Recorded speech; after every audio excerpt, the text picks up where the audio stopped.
I could just give you a little bit of me. So I'm going to talk about video games in the way that I usually talk about them. I don't play video games and hate them.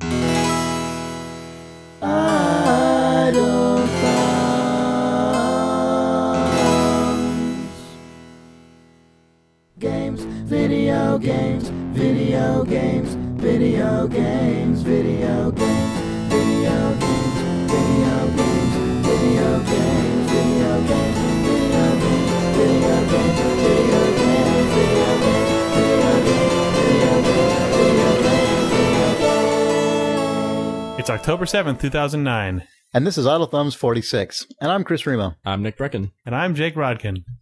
And it's been a year since we started doing Idle Thumbs again as a podcast. Yeah. Give or take a few days. Yep. I think Saturday's the real. If you 10th or subdivide something? by the Gregorian. Yeah. On the Julian calendar, it's Yeah. been a year, I Yeah. think. Yeah. I don't know what that means.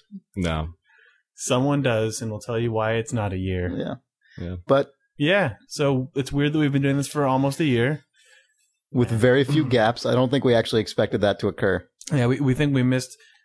We had maybe 2 weeks where there wasn't anything other than or 3 weeks where there wasn't one of us saying, there's no podcast this Right. week. Yeah. So that's good for us. We definitely didn't expect that.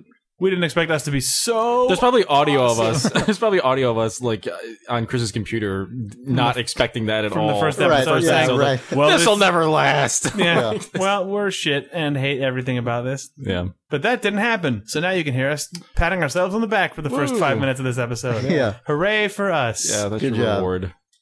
I celebrated with some Red Faction Guerrilla. Oh, man. And we're celebrating that Fork seg. open a bottle Yeah. of Red Faction. I'm super late to the party on this one. Fine. Everyone else Yeah. played this game like 6 months ago or whenever else they played it. But I've had it in my Steam list for ages at this point. I was actually looking me forward to too. this game, and I just never... You beat me to it. I never yeah. loaded it up. Yeah, I beat you to it. In this mad dash to play Red Faction Guerrilla, Yeah, yeah. I got to it first. Yeah, the race to Gorilla. the other day I loaded it up. This game is hilarious. Yeah, it's pretty funny. It's way... I mean, I sort of expected it to be funny based on the demo, which I did play a million years ago, largely because of the crazy robot you get in that just, Right. completely flails all of its limbs around like a madman yes. as its mode of conveyance. But the actual real game is funny for much stranger reasons. Like, you start this game and you're, colonist on Mars or a miner on Mars or some kind of worker on Mars. You're on Mars. Maybe. You're on Mars and this is not news to anyone, but it was so funny to me. You start off and your brother's like, all right, what's up? We're here on this place and we've got to go destroy some stuff.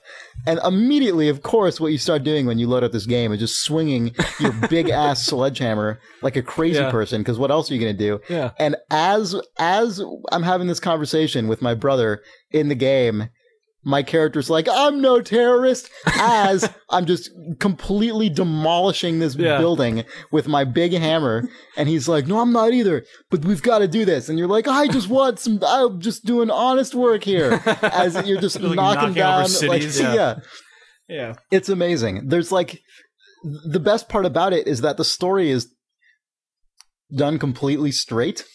Like, the game doesn't allude to the fact that this is totally ludicrous. Yeah. It's sort of all video games are like this. This one is just way more overt about it. But it really made me reflect on the fact that when we play video games, we essentially enter this unspoken contract with the developer, where the developer's like, look, we're going to have a story that's really serious and where everything, is but see, I think that contract is actually with their publisher. Right. Yeah. It just, to me, it feels like all that stuff was, we need stuff for the trailers. And then we're going to also create this crazy game where you knock down a building. That might sometimes be the case. But I think you might be giving people the benefit of the doubt. I think on every team with a story like that, there's at least one guy or one group that's like serious business right now. Right. And then we're telling the plight of these workers on Mars. But and at the same time, you might unionization just crash a tank through a building and then watch it fall on a guy or whatever. Yeah. But I mean, this game to me is just like a really extreme version, like microcosm of the entire. Right. I mean, in games in general, you've got the developer basically saying, so this is a serious story. You're worried about your dead relatives or friends or whatever. Meanwhile, your character is invariably just a completely insane sociopath who runs around killing everything and jumping around. Snapping on windowsills and throwing crates all over the place and like looting people's houses. Right. Yeah. I mean, in Red Faction, as soon, like, didn't waste a second. As soon as I get into the main hub or the main, like, safe house where you start, not the main one, I guess, but the first one you come across, I immediately just start destroying the entire thing. And these, all my, like, little buddies are just kind of walking around, hanging out, and then occasionally they'll just say things like, oh, can't believe what the world's coming to. I love those. I'm in the background just like dismantling this entire thing. They're all passive aggressively talking about you. Right? Yeah, exactly. Letting the riffraff in these days. I don't know what's going on. And then you get your first mission, and of course, basically what it comes down to is like, hey there, faction man, like on behalf of the workers of the Red Faction, we need you to go beat the shit out of this building with a big-ass hammer. And it's like, what? I don't know. It's awesome. This game is super fucking fun. Yeah, it's pretty great. I hope the developer internally acknowledges how ludicrous everything about this is. Well, there's an ostrich hammer, so I have to assume that... that's true. that somewhere someone at some knows point. What's going on. Yeah. It's one of those, like, I don't know. I played the first Red Faction years and years ago, and I don't remember really anything about the plot. I think this is supposed to be more of a follow-up to Red Faction 1, but I don't really remember, what the Red Faction did in that game or anything. But is that game also just about knocking stuff over and running things into other things till they I thought the original Red Faction is the game actually about that at all? Or is that the just original what Red Faction was more like underground, right? Wasn't it? Yeah, There's you like plowed excavation. Through, it was the Geo mod. Geo engine or whatever, and it was all about, actually tunneling through land. Okay. Yeah. Because, I only saw you guys play for about 10 minutes, and it was just... Yeah. You were knocking things over and then knocking more things over, then crashing into things, then jumping out of your vehicle and knocking down the first floor of a building until it fell down on itself. Yeah. When this game was announced, everyone was like, "Oh man, you can't deform the land." And secretly, the developer was like, yeah, we don't need that shit. This is way more hilarious. So the game got dinged for not having deformable terrain because it looks like from when you were driving around, everything falls over, everything explodes. You can the terrain itself is not deformable at all. You just knock the walls out of a building until the building falls over. Yeah, no, the tech is incredible. No one lets you do that in any game. It's great. It's amazing. It's like everything. And, but I don't know. It is basically the real technological innovation is that like animation 1 dot whatever, like just like the initial swing, the side swipe swing. Right. This guy is a complete maniac. Yeah. Like, this is a frightening guy. I mean, when you run up when you run out of ammo and you run up to the dudes to hit them with your hammer, it's fucking terrifying. It's hilarious. Like, this would be the most frightening thing you could ever see if you saw this fucking crazy guy just run up to you and just smack your buddy in the skull with his big sledgehammer. It's fucked up. It's a crazy game. Like, I don't know. At some point, what did he say? Like, you killed like 3 people in a row, and then he said something like, "Oh man, like I really regret that." Like, what did he say? Like, it was crazy. The whole game. I mean, it's that weird disconnect. Yeah. Where the whole game plays itself straight. Like, Red Faction, like, this game should just be called like Space Asshole. Yeah. That's what this game should be. It's like you run around and destroy everything. Yeah. And that helps. I'm helping. Like, so it's Red Faction, get your ass to Mars. Right. Yeah, exactly. God, Nick was describing an amazing scenario where the like group that you're terrorizing is like back on Earth or something. Yeah. There's some kind of like the classic scene from the movie where you're in a room. And there's like, General, we've got a situation. It's like, what's going on? We've got some kind of terrorist up on Mars. Right. And then it cuts to the video camera up, just like swinging in a building, like running around with a hammer, just smack. Oh my god! Yeah. Mother of God! Just hitting the same building. Just like and then you just sort of see it crack like a tree and fall down. Yeah. Right. The image to me that's good is is him like being sort of out of focus, and you see this little figure in the background with this huge hammer, running around, swinging it. Yeah, you madly, see the guy in the foreground. It's like, sir, we've got a situation. Yeah, and you see the guy behind him in the video projection. Like, right. Yeah, it's the best. Yeah. Yeah. We should try to make that video. That may be in DLC. Based on some kind of like stock footage of a general. Of a general saying, sir, we've got a situation that exists, maybe? It's got to. I mean, like, I'm sure. I mean, you just rotoscope it out of a Command and Conquer game? I just mean like, what, like from like Total Recall or something, there's got to be, that equivalent scene. That might exist. Like, there's something going on Mars. Like, we've got a situation. Right. Yeah. Yeah. Maybe not. Yeah. Maybe not. But I don't know. This game it's fun. It's super fun. I don't know if anyone still hasn't played it, but it's pretty hilarious. Yeah. I mean, they're just amazing situations where you'll be in a buggy or like a space buggy or whatever, and you'll, just do a jump over some rocks and then fly over enemies and plow, like do a barrel roll in midair and then plow directly into like a huge fuel tank and then jump out of your vehicle and take out your hammer as you're falling. And then as everything explodes as your vehicle is causing this insane chain reaction, you are immediately smacking a guy's skull into the ground with your big ass hammer. You know what it is? It's really, it's crazy. It's that you can do that, but within this like utterly mundane space world where people are just sort of like meandering around and like everything's under control and like the people don't really say much. They're just kind of happy to be alive. Right, that's where you have the guy who's just talking to his friend, like reading the gas meter and taking a note. Like, what the fuck is that? And then just like looking up at 100 game feet yesterday. Right? Just like shit, flattened by Jeep, or just by steel tank beast. And then the hammer, just instant death. Well, that's like you see the guy's head is gone. It's like a cartoon. Saying, that's like the opening scene of the movie. It's the guys like on the with like a newspaper. On the bench, the fuel station or whatever. And the moon rover just flips over his spirals into a 720 spin over his head. You roll out and kill 20 guys, and then cut to the general. And then it gives you a multiplier for Mother of God. What the fuck is going on Mars?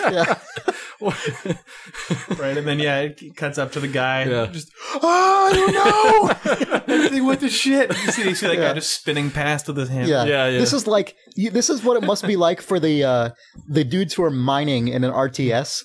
Like, before the war really gets on, when they're just walking back and forth. We're just resource gathering here. Oh, shit. Oh, my God. Right, that's the POV of the guy in, like, a CNC or StarCraft game when you're playing on the internet. And it's like, your guys are just like, just harvesting my tiberium here. Oh, fuck. Like, 8,000 guys just uncloak and just rape you. Like, what? Yeah. Do you see that up in the sky? Just, like, nuclear strikes. Right. That probably happens.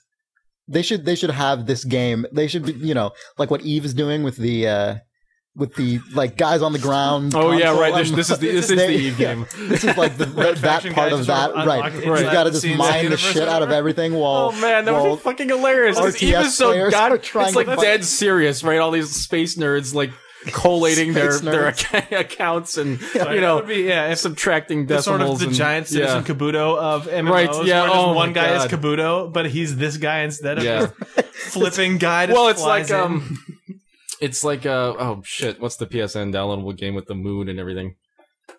Shutter? No. Damn it, Katamari guy made it. Noby Noby Boy. Noby Noby Boy. Yeah, you're like. What if this guy is? That's I mean, like Noby Noby Boy is going on underneath Eve. Oh, you're saying like the equivalent of that? You zoom in the camera more and more. Suddenly, it's just like what is going on? Like what? What the fuck is this? And that's determining the sway of like power amongst like, thousands these of people. Vast just economic like forces. On your asteroid, just this weird sort of tube creature, sort of just eating weird little like, lucky it's charms. like the end of Men in Black. It's like the opposite of that, where it zooms in and zooms in and zooms in. That it's like the inner workings of this grand Eve universe. It's like weird little robot like spinning around and like someone's controlling me. I always wish that games would do that. I know it would be completely impossible, but if just like, what if GTA 4 and Burnout Paradise were the same game? Yeah. We've probably talked about that before. Right. It would be really enjoyable. Well, and like, Noby Noby Boy just on one roof in GTA. Every rooftop in GTA is someone's Noby Noby Boy. Specifically with this game, though, I feel like it actually could have been improved if it had just been simply like Blast Core. Like if they just stripped away all of the plot nonsense and just let you blow up buildings. If it is just space asshole, I mean, if exactly. Yeah, if that was it, and it was just like stage 2. Now you're, honestly though, part of my enjoyment of it is from weird, surreal it's like there's disconnect. I guess I feel like they would have Ludonarrative dissonance. Yeah. Yeah. I think they may have sold more copies if it had been Space Asshole. If they called it like Space Zombie Asshole. Right. More zombies, God. That would have been one less copy sold to me. Yeah. I could not be more sick of zombies at this point. I mean, I'm sure I'm not the only one, but it's getting ridiculous. Like when they're versus a ninja. I'm definitely, I'm excited about Left 4 Dead 2, but it's getting, I feel like Valve sort of got in, like on the ground floor sort of the game zombie obsession. Yeah. Yeah, sorry, infected. They don't rise from the dead. Yeah. Well. And that was only last year. I know. Think about how much has happened in the years since. Genre. Well, it really seems like specifically in the last couple months, it's been just absolute zombie announcement madness. Yeah. Zombie madness. Yeah, that's a good one. Is that one? No, I don't know. Yeah. Probably. I mean, they're when they fought a plant. Remember that time? That game was more fun than I thought it would be. Actually, I thought it was going to be bad. It was actually pretty fun. The plants it was a fairly clever. Cool. So that's Red Faction, I guess. Yeah. Yeah. Yep. It's pretty good. I'll play more of it. The best part was when the building collapsed. Yeah. Well, there was a cool little mission you can do where you have to destroy a building as quickly as possible, and you just shoot for it's like the Red Faction version of the Street Fighter car thing. Yeah, except it's actually like a real metered thing in the game, and you get points and stuff for it. It's just a little just side mission you can just come across in the world. It's an open world like every game now, I guess, and it's just you have to beat the time to completely demolish this tower. It's actually pretty fun. I mean, I guess that's sort of, Nick, what you were more alluding to, but I like there being this core of just total bullshit where it's like the game makes just this token effort to act like you care about this, and it's completely serious voiceover. Well, do the Commandos, do those games have a storyline that runs through them, or is Commandos just like do a mission, take out 16 dudes? With the Capcom game? I'm thinking of Commandos, right? That's the one. Is it what? Fuck! What is the name of the game where it's just like 6 special ops guys, where there's the bomb defusing guy and oh, come on, the ones that are like commandos behind enemy lines. I think so. Where it's all they started off as isometric, really nice looking games, and I think they're real time 3D at this point.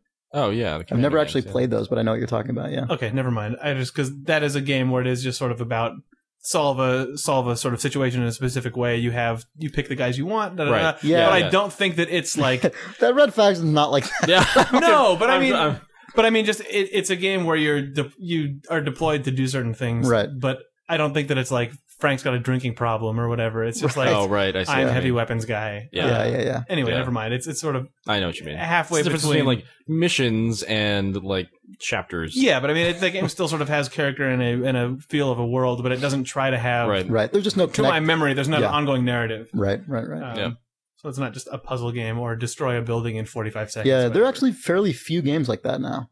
Destroy a building in 45 seconds? Well, just what you're describing of sort of like there's a world that's, it's not abstract. Like it's an actual world that's supposed to be set somewhere, but there's also not a connecting narrative or like hub or open world thing. I mean, pretty much everything now there's like a big grand narrative that we all pretend matters.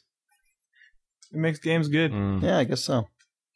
It gives you something to get excited by that you then won't care about once you buy it. Right. Yeah, exactly. It gives them something to make trailers out of. Like Nick said earlier. Yeah. Well played, Brecken. Thanks. Point to breed on. Yeah. Video games. Like a compute game. You've seen that Ripper? The Ripper? Yeah. I haven't. Have you not seen the actual news or anything? So, if you remember a while back, one of the guys from EA Redwood Shores or now Visceral Games said something like, I mean, I was talking to Nick, I couldn't find the quote, but it's like, this isn't the only classic thing. Yeah, it's like we'll certainly be doing more adaptations of classic works or whatever.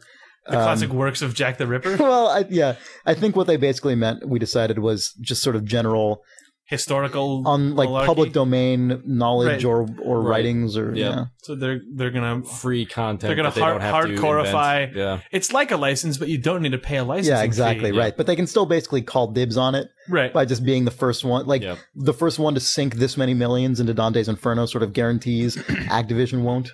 Right. But yeah, they're making, I guess, Jack the Ripper, or the Ripper. Yeah. Maybe create your own Ripper. Maybe it doesn't have to be Jack. Maybe you have access to a wide variety. Or it's just your gamer tag, the Ripper. Yeah, right. So you're the idle thumb, the Ripper. Yeah. I mean, I didn't say that on the internet. Whatever. My friend list is full. It doesn't make any difference.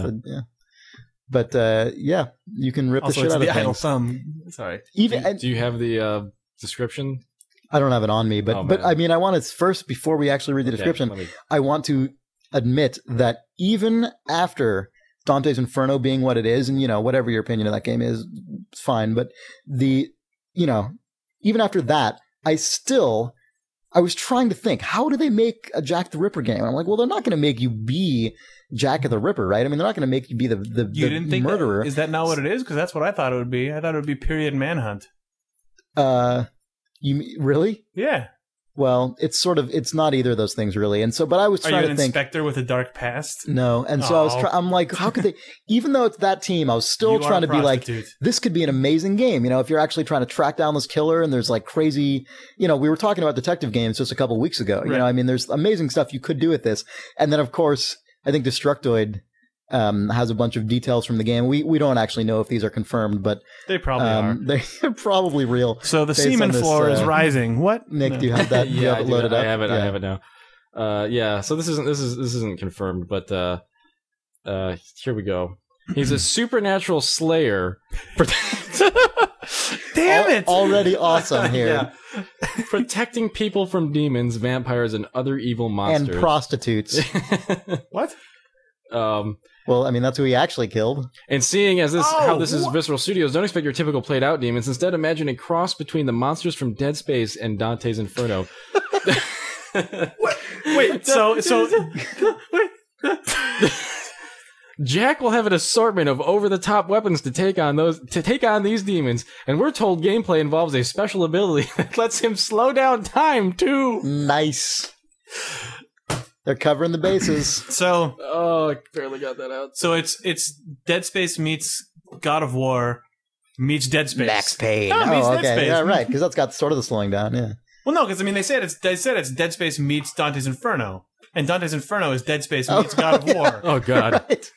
Good point. So eventually this is awesome. They're all meeting each other. No, the video game singularity. The actual Visceral Games library, if you map them all out in sort of meets, it'll just be like a Mandelbrot set that you can zoom out forever, and it all sort of infinitely references all Dead itself. Space? Yeah, right. Every single one always has Dead Space next to it in this weird sort of infinite spiral. Right.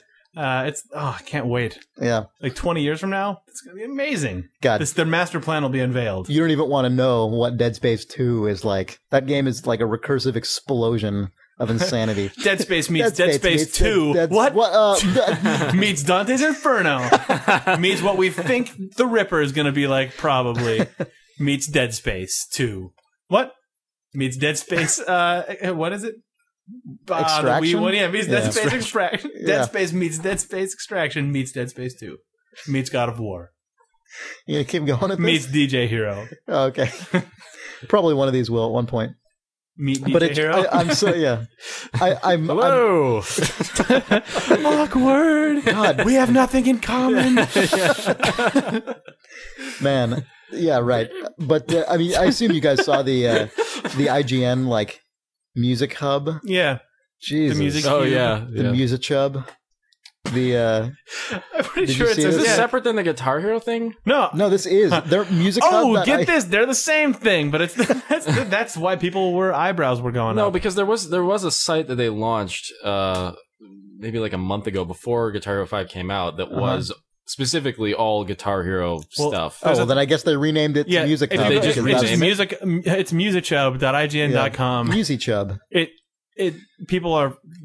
There were some eyebrows raised and monocles dropped, because it's the IGN Music Hub, but it's only about the hero brands, and like they have the article about harmonics, weeks ago. Yeah. Really? Everyone's exploding over it now. I know. I was on top of that. Oh, man. No, but it's weird. I looked at the site now. They've changed it. They've thrown in other stuff other than like before. It was even more like the Harmonix page though is the most egregious one, where it's like Harmonix developed the first 2 Guitar Hero games and then were acquired by EA and MTV Games. The Guitar Hero games were then picked up by Neversoft. Right. That's Harmonix page. Yeah. Like, Harmonix has made 3 games actually: Guitar Hero 2, and Guitar Hero 80s.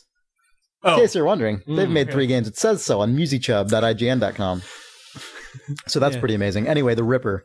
I'm really disappointed in myself, honestly, for allowing my imagination to be like, oh man, maybe they're doing that. Like, I seriously sat there and was like, trying to think about, the cool stuff. Actually, you play a serial killer, but he's a good guy now and has magical powers. And he kills demons. Right. Supernatural.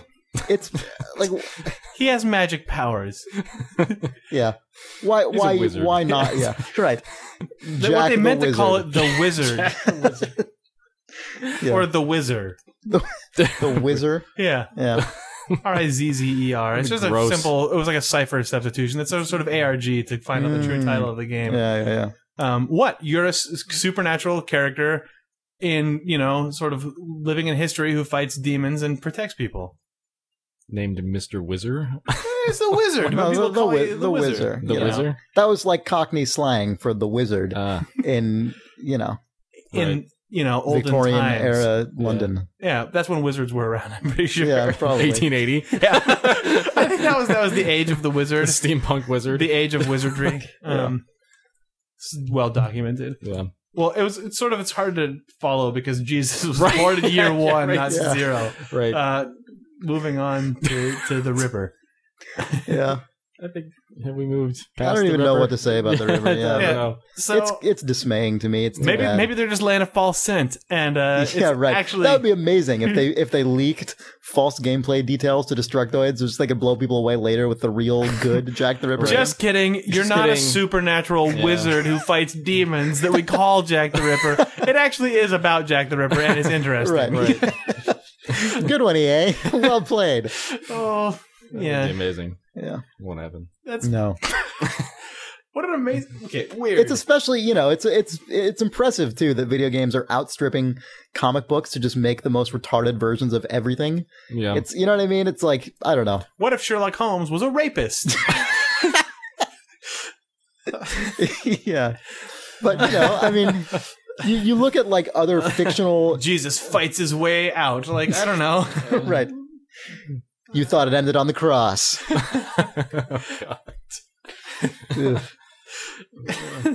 This is going to be yours. This is going to be one of the predictions that we get right. I know. Yeah, EA licenses the Bible. Yeah. We're digging our own grave. Gaming's grave. Moses 2. I don't know. Yeah. Well, you're the descendant of Moses, and you have to. It's like Assassin's Creed. You have a genetic memory of Moses, and you have to go back and part the Red Sea. There's still some guys left being, held by the Egyptians. Right, exactly. Yeah. Pharaoh's got another thing coming. I don't, Moses. I don't know. You can, you part the seas. You could have a burning bush. Except, no, you don't part the seas. You let them back. You just let them go. Well, you part them and then you crush guys. Well, then, you turn them into acid or something. The red is from blood. Ah, man.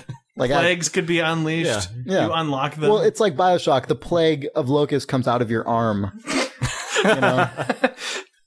It's pretty sweet. Moses has some plasmids. That's happening soon, I think. Probably. Yeah. So yeah. That's the Moses. The Moses? Yeah. Moses the Redemption. The Reckoning.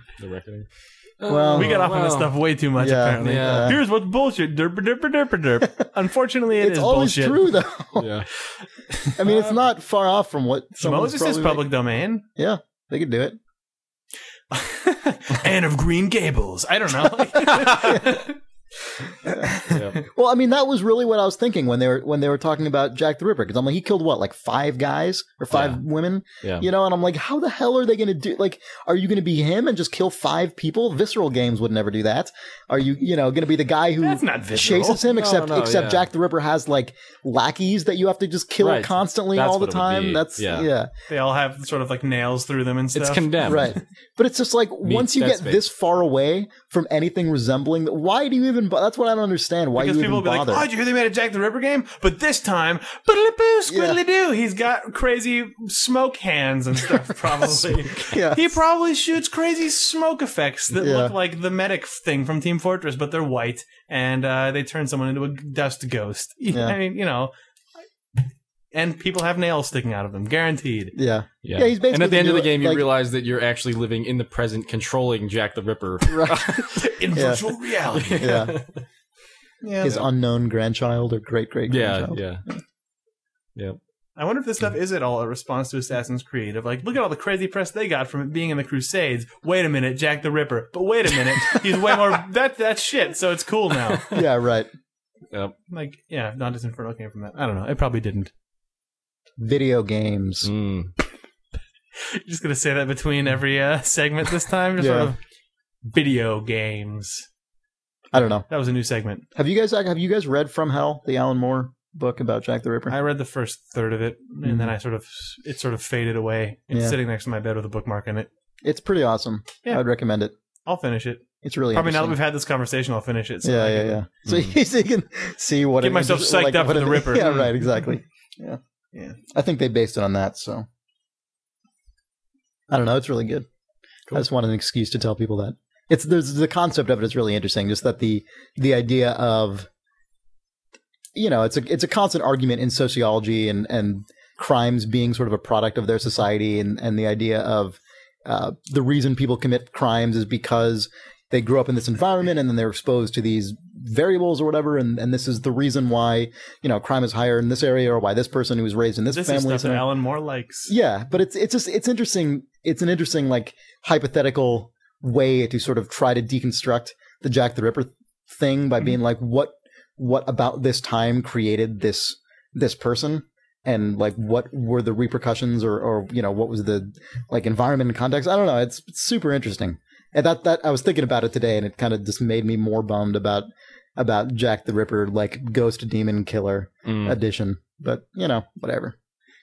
No one's gonna put that in a video game. No. Let's take a break. Video games. Yep. Nick looks like he's gonna keel over. I'm not feeling too good. So you want to talk about Borderlands? Seg. You want to talk about Borderlands? No, I don't know if I want to talk about Borderlands. Really? No.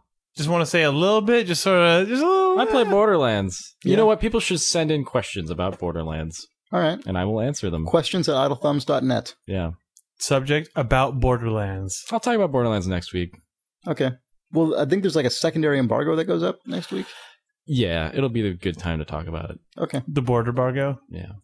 All right. We'll raise that bargo next week. I haven't gotten that far. I mean, I played 4 or 5 hours. So that should be. I don't want to talk about it yet. I don't know, 4 or 5 hours for a game that's not even out yet. That seems like a. Yeah. That's beyond. All right. I'll defer to you, to your expertise. Yeah. On that one. I did want to mention Monkey Island, the Tales of Monkey Island. Yeah. We usually don't talk about. You want to mention the Tales of Monkey Island? Well, the Tales. That's what I call it. Because Jake's on this podcast, obviously, but I did, and he works at Telltale Games and was a co-director on Tales of Monkey Island 3, Episode 3. I was. Whatever that one was called, Lair of the Leviathan. It's Lair of the Leviathan. Yeah. Anyway, I just wanted to bring it up because I'm enjoying the series. I'm playing playing them as they come out. And I think that it's been interesting to play through because all the Telltale stuff, for the most part, it's been like fairly traditional adventure format stuff, which is fine. It is. But the thing that I find most interesting about, it is what it is. But the thing that's interesting about Tales of Monkey Island is that you guys are, with every episode, it seems like trying to incorporate some kind of puzzle that has its own actually unique design mechanic for that episode, which is something that I don't. Like what I know in the third one, there's the face-off stuff and the language translation stuff. Right. What are you like talking in the about? early ones, there's stuff like the map hunt, which was kind of aggravating in a lot of cases. But I mean, I appreciate that it's not like every single puzzle in the game isn't just, I've got this item in my inventory and there's this item on the in the environment and I'm going to put this one on that and then the puzzle keeps going. I don't know. It's been interesting. I feel like one of the problems with a lot of adventure games in the modern era, so to speak, is that they've actually forgotten that at one point adventure games were more progressive. I mean, adventure games have never been a gameplay-dominated genre compared to most other genres. Right. But they also didn't used to be static. Right. Where it was always assumed that every game was just going to work the exact same way. A lot of that stuff of just give this item to this person or combine this item with this item and then put it in this hole is... In a lot of the older stuff, or at least sort of like the golden age adventure game stuff, that was more almost like, I wouldn't necessarily say filler puzzles, but it was sort of the connective tissue between narrative events and between sort of the more systemized stuff. And I mean, I think that we're trying to do some things that are kind of progressive in Tales of Monkey Island, but one of the systemized stuff, or like the sort of attempt at sort of at least having sort of a hint of a systemized puzzle, is more deliberately a callback to the old Monkey Island games than it is trying to move super forward. I mean, I think some of the puzzles that we're doing are things that you couldn't do in the 90s necessarily, just because, I don't know, or it would be expensive. But like, I think people forget that like Monkey Island 1 had a monetary system, and forget how sort of systemized insult sword fighting is, and some of the exploration based stuff you do on Monkey Island, and or like the navigator head and the map systems and stuff in those games. You remember insult sword fighting as a thing, but it seems like what you mostly remember is you talk to people till you unlock a branch, or you combine an inventory item with a thing to move the story forward. But you're actually spending a lot of time building up an arsenal or systems. Exactly. And also it just mixes up the gameplay in a way that isn't mixed up when you don't have that stuff. I'm glad it's just and you're totally right about it being sort of more almost a throwback, or not necessarily a throwback, but sort of a like being informed by the older games. But it's, I guess, the thing that I think is cool about that is that there was a time when adventure games did feel more novel. Mm-hmm. Like if you look at the difference between something like Maniac Mansion 1, Monkey Island, Day of the Tentacle, and like Grim Fandango, those are all from the same company. And they play remarkably differently. Mm-hmm. Like those are very, very different games. Right. They both have a lot of just basic A + B = C puzzles, but the overall way of interacting with the world and sort of style of what you're doing in the world is actually very different. Well, like Maniac Mansion has like the real-time house stuff, or etc. And then Day of the Tentacle obviously has the whole seamless sort of like back and forth between three times, multi-planes of time existing at the same time. The Monkey Island games did a lot of cool stuff with structure and like sort of just a large world that you were sort of divided up in an interesting way. And as you said, some of those systems, especially Monkey Island 1. I feel like that's been something that's really been lacking from the genre. So yeah, good job on you guys sort of trying to sneak some of that stuff in. It's not sneaking it. It's a pretty deliberate goal. Sure. I don't know how successful we are point to point, but I'm glad that you're at least noticing it. Yeah. Yeah. Not to just like plug my, co-hosts. So what you're saying is buy Tales of Monkey Island. Right. But yeah, no, I've been enjoying it. And I didn't know like how, appropriate it was to talk about it on this podcast, but I don't know. I think it's fine. I will accept your enjoyment of a part of a game that I worked on. Thanks. Yeah. Good job. Nick is silent, so I'm assuming that you're over there vomiting. No, I actually did. You don't need to say anything, Nick. Oh, okay. I did. I played your episode. I read your preview of episode 1 on Shack News. I played your. I went back and played 2. No. We don't need to talk about it. Okay. I did enjoy the latest episode. But thanks for bringing that up. Yeah, no problem. I don't know. It's weird to talk about on this podcast. Yeah. Well, it's been a year. That's our anniversary gift to you. So from now on, we're just going to talk about Telltale games. On our anniversaries. Once a year. Yeah, get ready. Yeah. Sweet. Yeah. All right. Well, should we take a break, figure out some reader mail? Yeah. Okay. Video game. Time for some reader mail. All right. Ryan Z. Bone writes, Yo, Thumbs, I was talking with my creative writing major friend today and I thought of something. Wouldn't it be interesting to explore setting as a character in a game? My friend thought the setting would need an intelligence attributed to it to be a character, and I immediately thought of Portal. But I don't think intelligence is necessary. It'd be an interesting thing to explore a world and learn about it and its past just by examining stuff. Missed. I guess what I want is a smaller, highly detailed area to explore and learn about, rather than a huge fucking world to drive around in. Anyway, what do you guys think? Keep casting those pods, Ryan Bone. Yeah, I mean, I think that is a thing that I would like. I love when games do that. where it's just like BioShock. I mean, Myst is a decent example. Like Last Express we've talked about. All the density of a regular game compressed down into a small game. Yeah, where the setting is hugely important as opposed to just a backdrop. The density of it. Yeah, you know what I mean. Right. Yep. Like, will you learn anything interesting about Victorian London by playing The Ripper? Probably not. But you could make probably a sweet Jack the Ripper game where that was the case. Yeah. But yeah, I personally love when games do that. I mean, I usually prefer that hugely over games where the narrative is really focused around like a particular character or like you have to kill this warlord or whatever. I mean, I love when character-driven games are focused around the environment. I think he's talking about stuff even sort of more, at least even more detailed than than what other. But yeah, ha. I mean, ODST kind of tries to do that, but it sort of does it in like a very shortcutty way.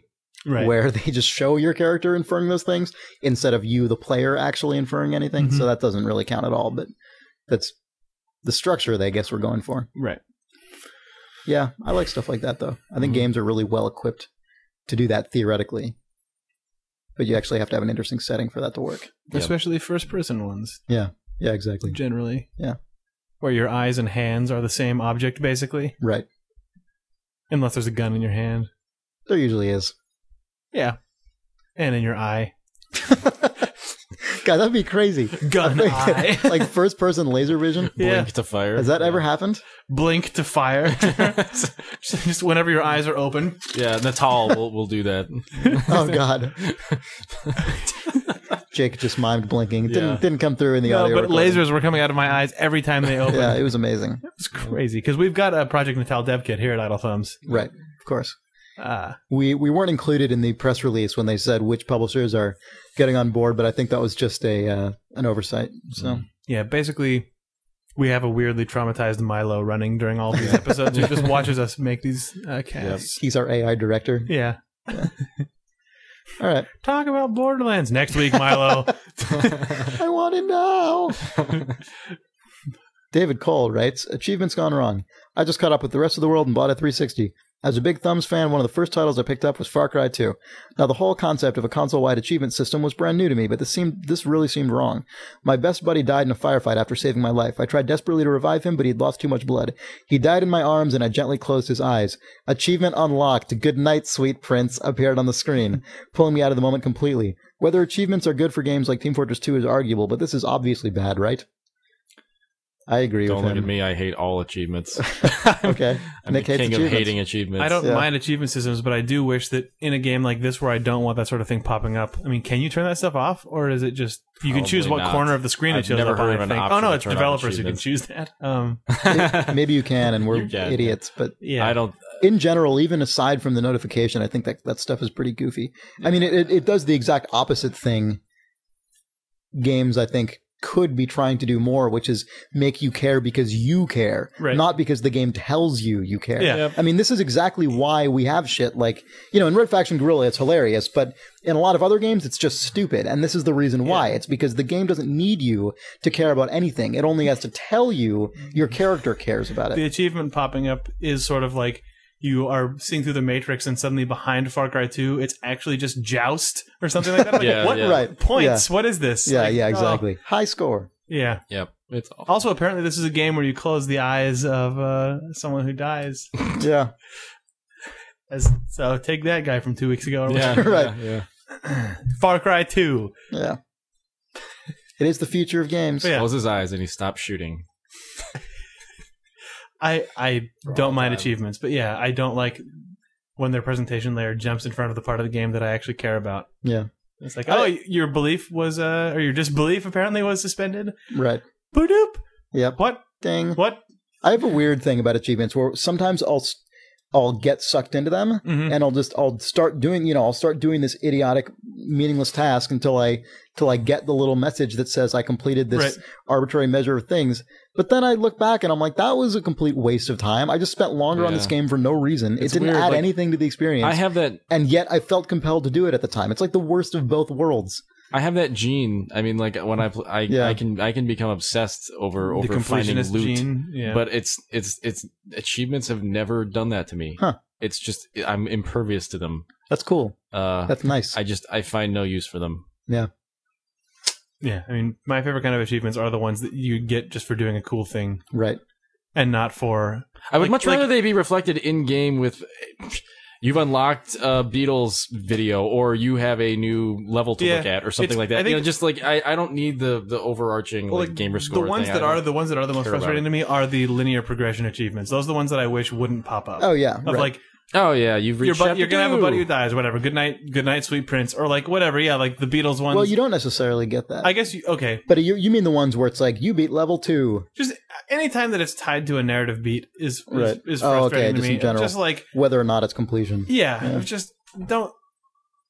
I achieved playing through this. I mean, you're a winner. Like, we're all winners. I'm probably again not allowed to talk about that because I work at an adventure game company whose Xbox games just like Act 2 achievement, badink. So well, you know, you gotta do it's what you do. But those are frustrating to me. Yeah. Whereas like when you're playing Trials or something like that, it's just well, there are some crazy shit equals you achieved something weird. There are some games that are where achievements and that game are a match made in heaven. I mean, there are some games where achievements are great. Like an arcade game on Xbox Live Arcade. Exactly. But there are a lot of games where, they... I'd rather see a leaderboard in that instance. I don't Well, they have those too. They have those too. I know. Well, why do you need the achievement? I don't know. Well, because there are games, I mean, like Trials, for example. I mean, there are times when it's like you pulled off this crazy thing. And to me... In the spirit and atmosphere of that game, the developer recognizes that yes, you in fact made 3 million explosions, and your guy like bounced off every wall in the level or whatever it is. Like, sweet. I like that stuff. It gets to the heart of kind of what a certain type of enjoyment from that game is. I guess I don't see why that just can't be done in the game and not with an arbitrary score that's assigned to your username. You know what I mean? I don't ever like browse other people's gamer scores. Like I don't feel like that's useful at all. I don't know why they can't just bring up a screen. Unfortunately for you, a lot of people love that stuff. I know. I don't. We're done talking about it, but I've never understood it mentally. I can't bridge the gap. Yeah.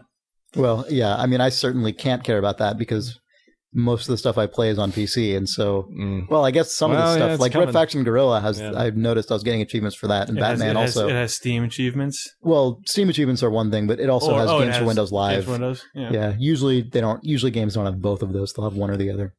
Should have both. It's like double the value. Yeah, but I don't think Steam achievements. It's a Steam achievement. I don't think Steam achievements actually contribute to any persistent score, do they? They're just game specific. I thought people had like a Steam rank, but I don't know. Yeah, but that's just how many hours of you play per week of games in general. Okay. Yeah. I don't know. I mean, they don't. You can compare them against particular friends. Yeah. But you don't go in there and have like my Steam score is 6, you don't have a Steamer card. Right. Steamer card. Yeah. So anyway, there's some opinions about those things. What else do we have here? Brian Grist has a wacky image that I'll try to remember to put up on the website, where he writes, I was in a local bookstore the other day browsing the science fiction section when I ran across this notice in the attached image. It is a card hanging off the shelf, usually used to recommend similar authors. Of course, I immediately thought of Idle Thumbs. And the plaque is Use of Weapons by Ian M. Banks. This book will blow your head clean off your body. So I thought it was going to be a wizard-related thing. No. Definitely, they're one-upping IGN. Local bookstore. Yeah. .com. Yep. Scoo is a time wizard, apparently. He says, hey again, guys, this is an update from the past. I'm the guy who started back from episode 1. I just got done listening to Conf Grenade 4, the one with the weird crackling sound throughout. Thanks for that. I've been through 3 pairs of headphones so far. You guys just invested in some of those earplug style ones. Anyway, so he goes on about this for a while. It's really long, about his experience on the London Tube.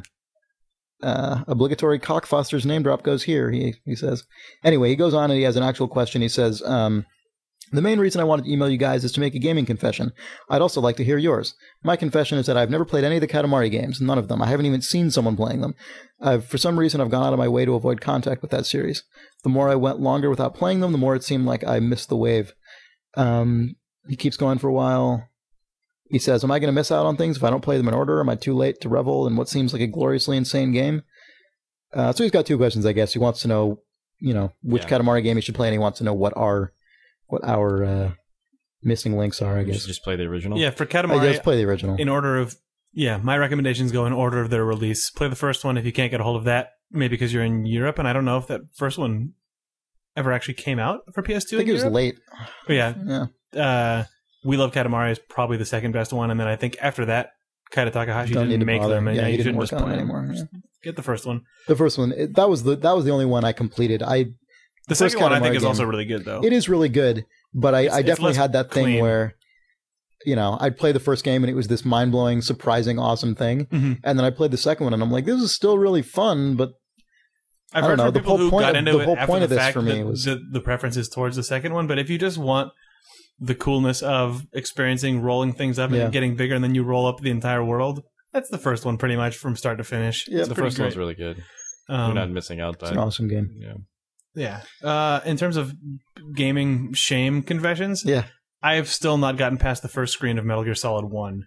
Oh, wow. Nice. I would love to get through all those games, but I'm so shit at that fucking first screen. It makes me feel like the most inept person in the world. I remember you and I tried to play through it once, and we felt like the most idiotic idiots. And then you at some point were like, my friend who plays it all the time showed me, and it's not that hard, and I got through all the games. We played through the whole trilogy this week. I was like, you what? Yeah. Once I got past the first scene in Metal Gear Solid, I burned through those games. Yeah, you know, it's funny, actually, for me, it wasn't just the first screen, although I had trouble there, but the first, 40 minutes of that game, up to the DARPA Chief, and then I love that, by the way, the DARPA Chief. I love that everyone knows Donald Anderson. The DARPA Chief. Yeah, why the fuck do I know that? But well, it's just such a goofy title. Yeah. It's like, does it say that on his business cards? The DARPA Chief. I love that. It's such a video gamey name for someone. Metal Gear Solid has good names. Yeah. I mean, Metal Gear Solid. I was actually comparing Metal Gear Solid Story to Red Faction Guerrilla at times, where none of the characters in the world of Metal Gear Solid will ever admit that anything hilarious or goofy is going on, but clearly Kojima knows at times there are, and he will wink to the player. The difference is he goes Psycho Mantis. Right. Yeah, right, exactly. They're a little more ridiculous about it than Red Faction, but they did kind of remind me of that similar thing. Anyway, you first 40 minutes until DARPA Chief. Well, I've played that maybe 10 times. Wait, have you not gotten past it still? No. I got past it once, and that was the time that you beat the game. The rest of the game, right? Once. Sweet. So apparently, we suck at Metal Gear. Yeah. That's one of those games that some people are just like, "What? This is stupid. It's like a movie." Yeah. And then for me, it's like, there's a guy. Well, I remember it being really weird because I played the beginning so many times that it became really familiar. That was a whole other game. And then when after I got past that point and came back to that, new Metal Gear. I was like, wow, there's all this other stuff. And then I would come back to the original location and it would be home. Oh wow, I'm back here. That's what Full Throttle's like. There's other for me. stuff past that door. On the right. The kickstand is I've played Full Throttle all the way through probably 2 or 3 times, maybe 2 times. But I've played the first half hour of that game 1,000 times. Also, Indiana Jones and the Fate of Atlantis, it's like that as well. I've played the beginning of that game a million. Yeah, and the first act of Grim Fandango. Oh, really? Well, because the second one is ridiculous. So yeah, right. That's true.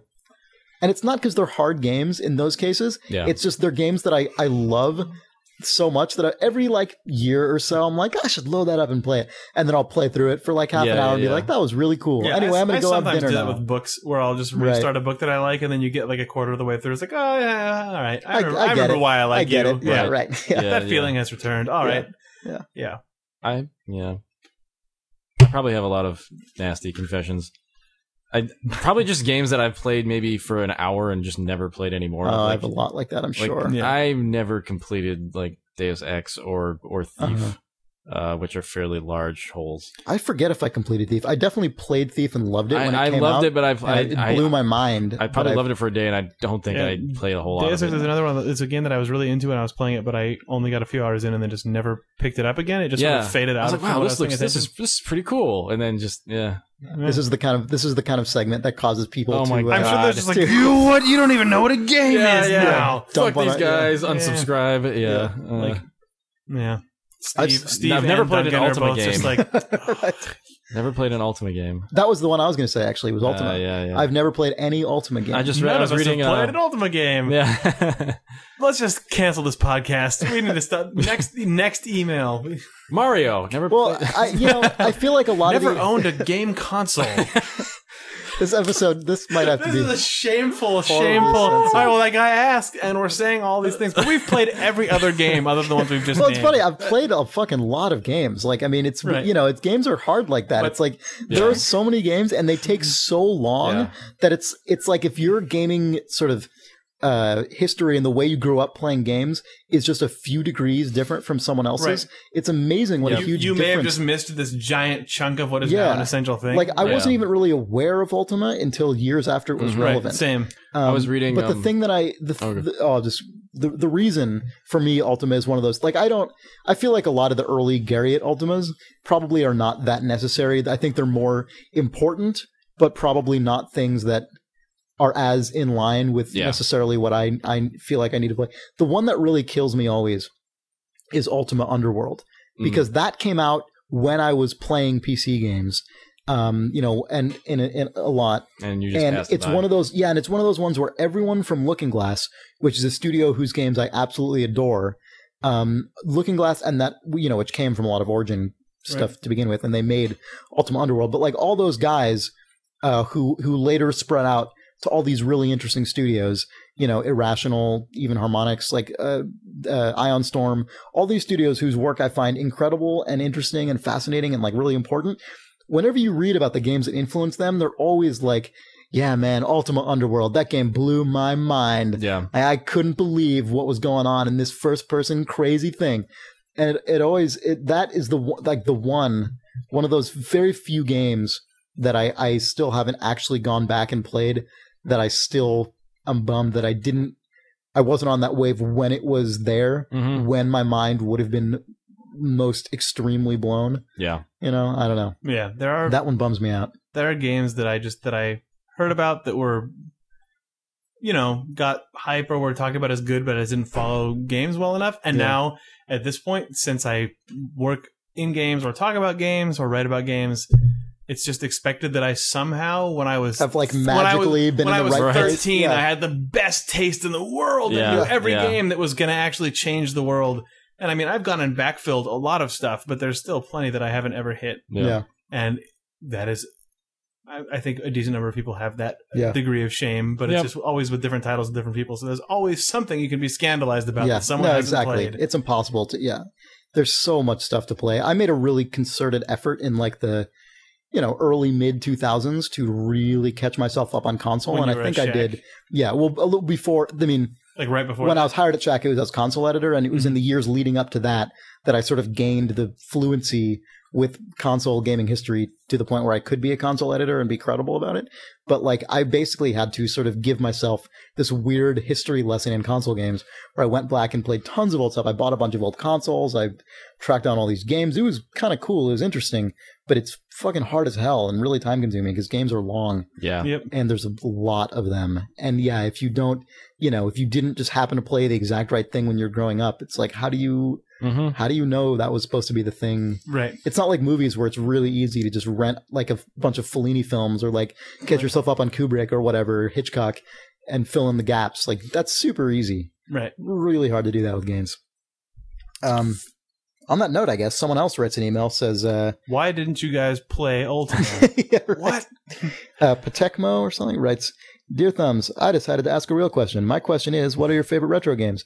You guys have mentioned a few older games before, but I wanted to know what your favorites are. Also, please include a few obscure retro games if you know any. I personally am a retro game fan and have played many retro games and go as far to listen to 2 retro podcasts. All right. What's considered retro these days? I don't know. I mean, probably like early 90s. Is that retro enough? I don't know. Like anything that isn't 3D I don't think at like, this point? SNES era and earlier? I don't know. I mean... Or that makes me feel old. But I mean, it's true though. It's true. Like, I mean, are you looking? Games become retro way faster than most things because the technology scales. But I mean, that's it. Are we supposed to be talking about like a Vectrex thing or something? I mean, I know that's why. The way you said maybe retro 1,000 times. I've like retro computing, like Commodore 64 style, or I don't know. I don't know. Well, I don't know. I mean, take it however you want. Do you have any? There are so many games. I know. Once again, I had a crap load of games on like my Apple II and my Atari and my NES, but what are some really obscure ones? I don't know. They were obscure. I mean, I have memories of a lot of stupid games that I enjoyed playing on like my 2GS. Right. but they're all just like, they all sort of blend together in my brain at this point, unfortunately. They're all just 3.5-inch discs that I picked up at the local Apple users group and then brought home and put on my computer and played for a little while and said, oh, this is a crazy karate game, or this is a Spy Hunter ripoff, or whatever, you know. Do they still have like computer conventions like how they used to have where people would just sell? I don't know. Do you know what I'm talking about? When I went to a couple of those. Bought weird software. That's where I got PC games back in the day occasionally. I don't know. We're dumb, apparently. We hate games. I will say, I don't know if this is... That's not true. ...old enough. I think it's 92 or something. I don't know. There's this Sony PlayStation. And it's not... It's not that obscure, but a lot of people haven't played it. Star Control 2. That game is amazing. People at work told me they brought up Star Control 2 again recently. Oh, really? Yeah. That's interesting. Yeah, I mean, I've mentioned it, I think, probably a couple times over the last year. Yeah. But it's a really amazing game. It was pretty ahead of its time. It's probably one of the precursors to the 4X genre. Yeah. Whatever those all are. Exterminate, explore, exploit. Extreme. Yeah, I don't know. Whatever those games in space where you do a lot of things. Yeah. Master of Orion and Galactic Civilizations and stuff like that. But Star Control 2 is kind of like that, but it's like an early example of it.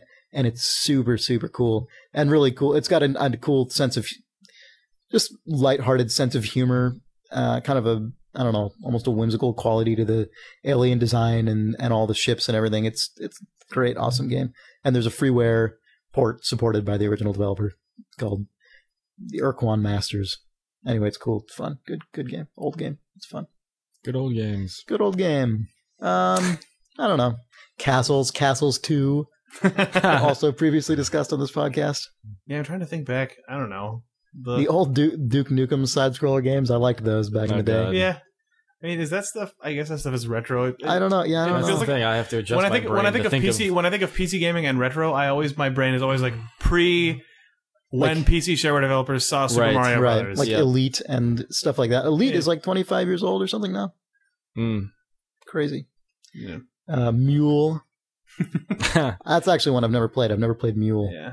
That's one of those ones that for the longest time was on. It's probably past the era now where everyone cites it as an influence, but there was definitely, like growing up reading PC game magazines like PC Gamer and CGW, Mule is one of those games where you'd see it mentioned all the time as a big influence.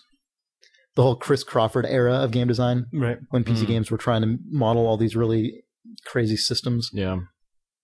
I won a drawing in my junior high to be vice principal for the day, and I had seen the computer that my vice principal had in his office, and it was a CGA. It had a CGA display. Was CGA 16 colors? CGA, no, EGA is 16. CGA is the 4 one. It's color, like okay. I think there's a couple variants where it's like, stuff, where it's like black, white, purple, and light blue, I think. Or there was an alternate palette. But the only CGA game that I remembered having at that point was Stargoose. So I just brought it in on a 5 1/4 inch floppy and installed it on his computer when I was in his office, because the deal was that he had to go to my classes for that day, and I had to sit in his office and like make announcements. It was a weird, amazing thing. That's awesome. That's pretty great. Except that the principal didn't think that it was all fun and games, so he like tried to make me discipline a student at one point. Oh god! And I said, forget this, and just walked out of the room. Shame him. I'm gonna go play Stargoose. So that's what happened on that day. That's pretty awesome. Instead of disciplining one of your fellow students, you just went into a room and played Stargoose. Played a shareware CGA game. Yeah, I thought his computer was running Windows 3.0. No, Windows 1.0, which was amazing, because it was like the Windows 3.1 era about when I was in junior high. So that dates me for anyone who wants to know about how old I am, which probably makes you think I'm either old or young. But Windows 1.0, I didn't know that anyone had ever actually used that. Yeah. It basically just looked like DOS shell, but drawn in graphics mode instead of text mode. It was garbage. It couldn't run Stargoose. I had to boot into DOS. Did you have a boot disk? No, you just used to be able to quit Windows and it would go to DOS back in the day, up till XP, right? I think XP was the first one that wasn't technically running on top of DOS. You're right. Even up to 98. 95 and 98, you could just it would boot it into DOS. Then at some point, win.exe was run in your auto exec. Yeah. Right. Anyway, PCs. Yep. Man, I remember switching from DOS to Windows, and it was like a tectonic shift Because I remember I had gained all this fluency in DOS of like starting up the MSC DEX.exe for like mouse drivers or whatever the hell that was. For CD-ROM. CD-ROM, right? Exactly. When I got a CD-ROM drive and like all like setting up all those where you're configuring high mem like high mem, exactly. I forget what the other mem is. All that shit, and then I remember going to Windows and not knowing how to get to anything. Right, like you couldn't just type a thing in, and that was the moment when I like eclipsed you in computer knowledge, because I wouldn't know how to use DOS if I was hit in the face with it. But if someone hit you in the face with DOS, you probably still would not. But you'll like go swimming in the registry, right? And, yeah. The Windows registry still freaks me the fuck out. I hate that thing. Yeah, me too. I don't like horrible, it stupid idea. Oh, man. Yeah. Piece of shit. I really fucked up my registry recently. It was kind of hilarious. Oh, is that what your thing? Is that how you solved a thing? Okay, recently Nick had some problem with a bunch of PC games. No. That was completely different. What was that? What happened? Because we were talking on Steam, and Nick was like, I don't know what's going on. I can't get Batman to start up, or like some other game too. It sounds like a 10. It won't start. I can't get the Batman power on. Batman can't. And then all of a sudden he's like, "Oh, I fixed it. All my games work now." And I'm like, "What'd you do?" And he's like, "I'm going to save it for the podcast." And I'm like, "There's no way this could be interesting enough to talk about on a podcast." So now I want to know what the hell you did to make all the games work. I disabled HiMem.sys. What did you do? Updated my graphics drivers. Nice one. All right. You ass. That was worth waiting like a month for. Video game. I remember I wanting to just commit suicide because I went from having an Apple IIgs to having a Macintosh to then getting a Windows PC at some point. And just my mind was completely blown by how horrible it was that like you installed something and it was like the PC equivalent of like in a movie when you see someone commit suicide and you just see the blood and brain splat just appear on the wall suddenly. Yeah. And that's how I felt every installer on a PC was, where it's like... You didn't feel like a guy getting shot, you felt like the blood and brain spat on the wall in a movie? Yeah, well, no, I mean, it wasn't me, but it was like, I press install, and then if my PC is that blank, pristine wall, then it's just like, boom, guts and brains everywhere. You're never putting that back together. Like, once you've installed one application on any Windows machine, you're fucked forever. You're never gonna 100% remove that. Yeah. That is garbage to me, and it's still... Sorry, why are we even talking about this? Games still insist on just barfing shit all over the place. Then for a while they had ATI like Rage 128 mobility or something. Yes, they did. I remember that. Yeah. It can kind of run Quake 3. Yeah, exactly. Yeah. God, well, that's what it was. It was demoed on a Mac, right? Yeah, in Macworld. Yeah. Version of any card is complete shit. Complete bullshit. That's the most deceptive. It seriously should be fucking illegal. When they say, like, you've got, no, I mean, really, when they say you've got a GeForce or whatever in this laptop, but it's got the little Go or, like, mobility version of it, fucking bullshit. That card can't do shit. That card blows my asshole. Like, I fucking hate that. So you want to read another reader? That about answers this retro gaming I don't know question. if any of that's going in the podcast. I don't know. I don't know. We could just put a blast at the end. Da, da, da, da. This is the Outlandish Curmudgeonly Old Asshole Blast. I hate Windows. I hate mobility graphics card. I hate updating my graphics drivers. AutoExec.bat. HiMem.sys. Oh, I'm gonna hurl. Because we're all just AutoExec.bat. It's just, it drives a mobility card. It's fucking blow my asshole. Windows just like a gunshot to the head. All that bullshit DLLs everywhere. It's like when I'm installing a game, it's like there's just brain on my wall. I wish. Why doesn't Microsoft fucking? Why don't they just twist those guys' arms? They just derp. derp. We're all assholes. Yeah. I didn't play Ultima. Fuck you, but I'm still an old curmudgeony bitch. Oh man! How did the end of this podcast just? I could see it happening too. I could see it. There was a silence, where we would normally end the podcast. That actually was the silence when the truck just sort of. I know. Yeah, exactly. It was. The wheels are sort of spinning as the dust sort of. I watched it as it plows into the fuel tank. Well, no, it's just us in slow motion going off the world's longest cliff, and just now it's like, oh shit. Yeah. Registry. Blow out of my asshole. Oh, fuck. It's just us, the three of us, as curmudgeonly old men, not noticing that we're sailing off a cliff to our death. Out the window. Right. Yeah, right. Why isn't it a .app OS 10 version of the game? Why does my graphics driver update itself automatically?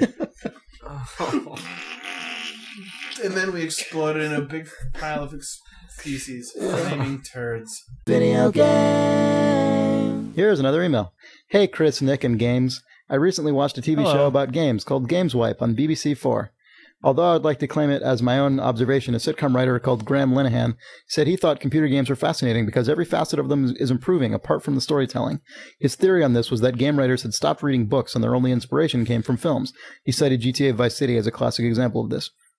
Although I think Vice City is a bad example, as it's essentially a spoof of Scarface, Miami Vice, etc. Working in the games industry, do you think this is the case, and do you think it's a valid observation? Why can't video games riff off films? Should books always be the source of material for other media? I saw Games Wipe, and I saw that segment. I think storytelling in games is definitely maturing infinitely slower than, maybe not infinitely, but very measurably slower than everything else, but especially in the commercial space. But I think people are doing interesting things with narrative in games that they weren't doing 20 years ago. So yeah, that's true. I thought that argument kind of it came from a guy who blatantly plays games and likes tech. That's the writer who does the show The IT Crowd. Uh-huh.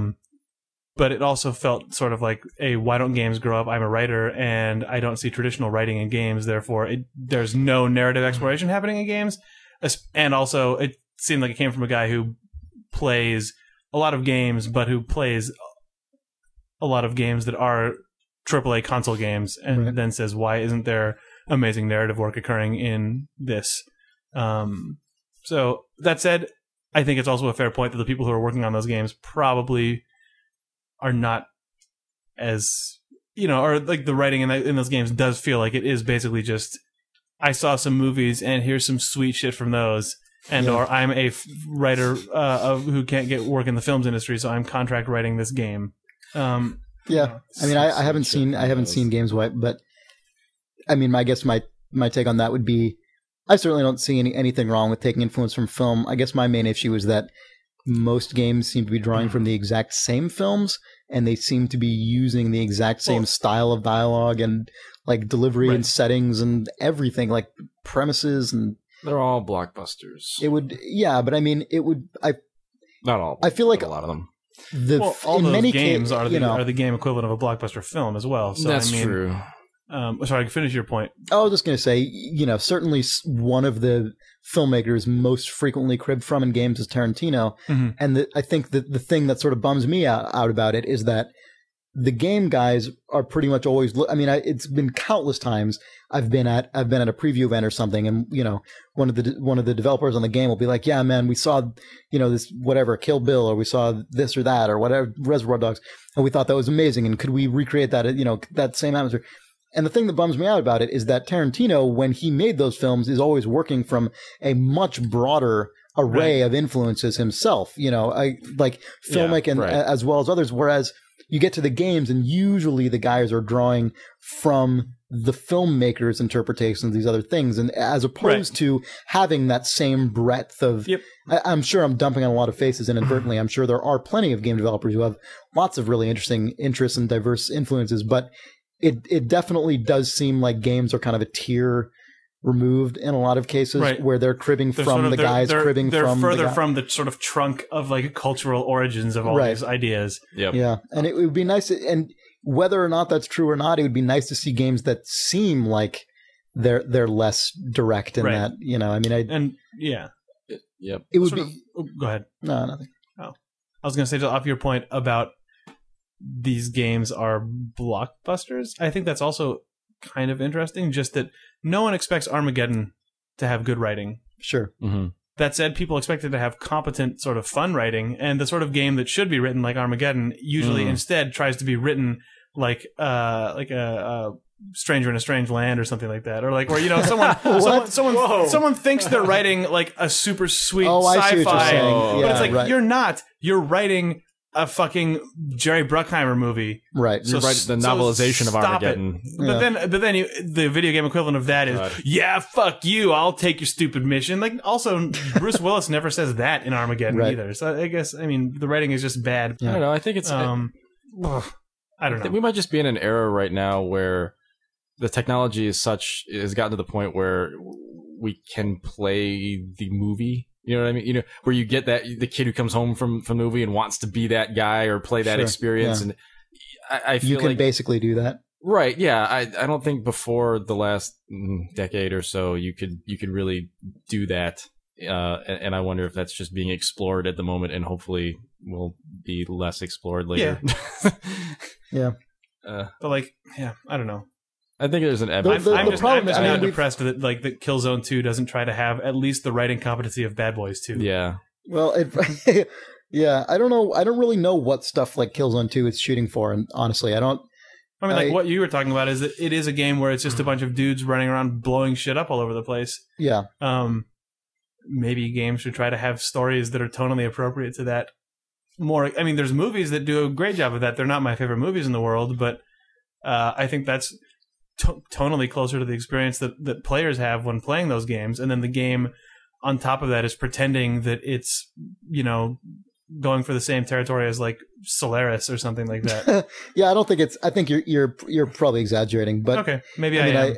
I certainly didn't get the sense when playing Killzone 2 that people I guess it's not trying to be Solaris, that, but it's also I don't know. I guess I don't know what those games are trying to be. They're just trying to be toneless bullshit. Games have sort of carved out like a weird amalgam of like this sort of thing where it's like we're gonna have an ambitious narrative, but I don't think really people have defined what they actually mean by that. Like, I mean, it's like deep, meaningful narrative that you're going to connect to, but I don't entirely know what when video games try to do that, what exactly they're trying to do. You know what? Can I be a horrible asshole and bring up Subject Zero again? Because is that horrible to do? It kind of relates to a conversation I was having with Jake. We've definitely gotten a lot of feedback about our discussion of Subject Zero last week. A lot of it, people who agree with us, and a lot of people who didn't agree with us. I don't know, relatively equal measure, I guess. I can't really tell entirely. But I guess my feeling about something like Subject Zero, I think people in some cases. First of all, I don't plan to not play Mass Effect 2 just because of that, in case I accidentally said that or something. Yeah, I think that reaction was probably slightly exaggerated, but it was extremely off-putting. Like it definitely, I think the temperature of the sort of mood lowered when that trailer came out. Of just hype right. It was well. But to try to sort of clarify, I guess what I mean by this and tie it into this current discussion, I guess what I'm worried about is that, all right, so BioWare has this character. They've got this abrasive character that I probably will find pretty irritating. I guess I'm fine with that theoretically. Like, it's not like you can't have a brash, violent, abrasive character and have it be interesting. But I guess my concern is that will it be to any purpose? You know what I mean? Is this actually saying anything interesting? Or is it just going to be a character I find annoying? It's one thing, Jake, like you say, you've got the Armageddon, you've got basically these stock characters going through this thing. They're basically vessels for you to just sit back, have an enjoyable time where shit blows up and people do things. Once you get into the point where you're actually presenting characters and dialogue that is actually irritating to me, if you're doing that in an interesting way that's causing me to like reflect on something, if I'm watching A Clockwork Orange and you've got this repulsive character who is, a horrible human being, but he's not someone I'd want to just watch in every movie I see, but that movie presents a study or something interesting about that guy, such fascinating challenges to the way I couldn't tell you in a couple sentences what specifically the like definitive point of A Clockwork Orange is, but you can certainly talk a lot about the themes being discussed and what's being considered by that film. And it's certainly one that I think about a lot, and I try to consider what do I think about what the movie's saying about sort of conditioning and society and the idea of sort of doing the right thing for certain reasons, or, et cetera, et cetera, et cetera. We go on forever.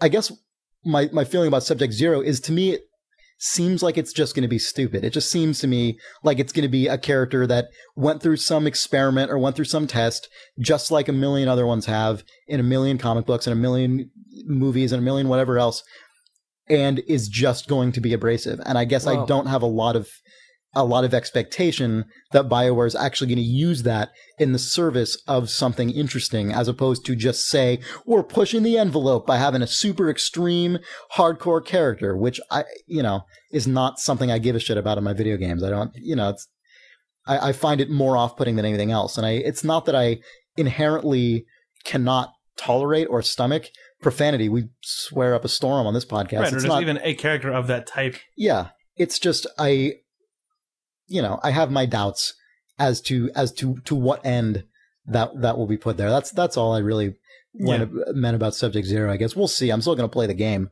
If BioWare pulls off something amazing, sure. I didn't get that from Mass Effect 1. I think also, and this is the thing that people might not entirely know about us, but I think at least between you and I would assume you, nothing excites me more than saying that I think something might be dumb and then having to massively eat my hat because it is totally awesome. Yeah. Like, I don't complain if something that I thought was stupid is just amazing in real life.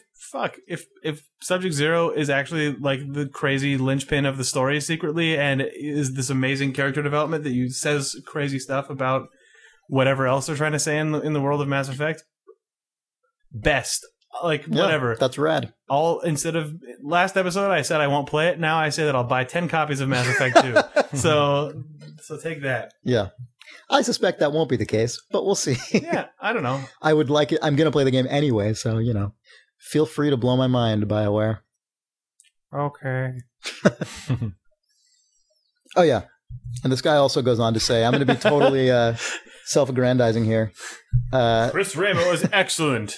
On another note, I would like to say I agree with what Chris had to say about Halo combat. I bought ODST a few days ago, noting that Chris beat it on Legendary, and considering myself to be a competent Halo player, I beat all the others on Heroic. I put it on Legendary too, but to my eternal shame, I've gone back to Heroic.